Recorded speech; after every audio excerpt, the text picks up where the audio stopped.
이스라엘군이 이란에 대한 세 차례 공습 끝에 작전을 종료했다고 밝혔습니다. 이란은 또 한 번의 맞대응 방침을 시사하면서 긴장감이 커지고 있는데요. 취재기자 연결해 자세한 내용 알아보겠습니다. 김승환 기자 전해주시죠. 네, 지금 보시고 계신 화면은 이란의 수도 테헤란의 모습입니다. 건물 위로 밤하늘에 불빛이 잇따라 떨어지는 모습이고 폭발음도 들립니다.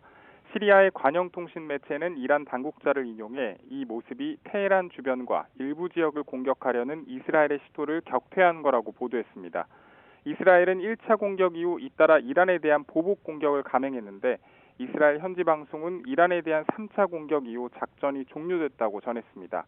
뉴욕타임스는 이스라엘 당국자를 인용해 이번 공격에 모두 100대 이상의 드론과 전투기가 관여했고 오전 5시쯤 종료됐다고 보도했습니다.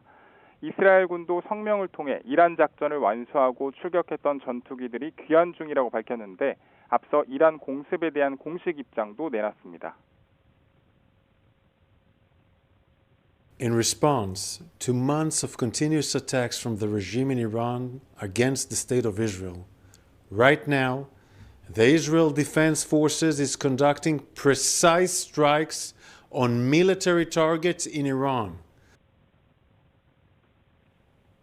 네, 지금 이란의 입장과 피해 상황은 어떻습니까?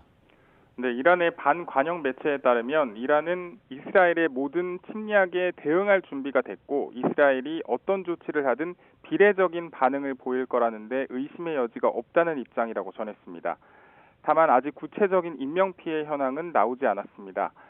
이란 당국은 이스라엘의 공격이 테헤란 등 3개 주에서 이뤄졌고 이란의 방공 시스템이 공격을 요격했지만 일부 지역에서는 제한적인 피해가 발생했다고 발표했습니다.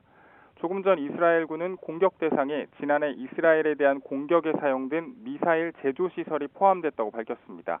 이런 가운데 공습이 계속되자 이란은 항공기 운항을 전면 중단한 상태입니다. 네, 그렇다면 이번 공격에 대한 미국의 반응은 어떻습니까? 네, 숀 사벳 미 백악관 국가안전보장회의 대변인은 성명을 통해 이스라엘의 이란 공습이 이번 교전의 마무리가 되어야 한다며 추가적인 보복 공격을 자제할 것을 경고했습니다. 앞서 미국은 이번 공격을 이스라엘이 자위 차원에서 이란 내 군시설을 공격한 것으로 이해한다면서 미국의 연관성에 선을 그었습니다. 미국은 이스라엘이 이란에 대한 공습을 시작하기 직전에 공습 계획을 전달받은 것으로 전해졌습니다. CNN은 현재 델라웨어 월밍턴 자택에 머무는 조 바이든 대통령이 공습 내용을 보고받고 상황을 주시하고 있지만 별도로 안보회의를 소집하지는 않을 방침이라고 보도했습니다.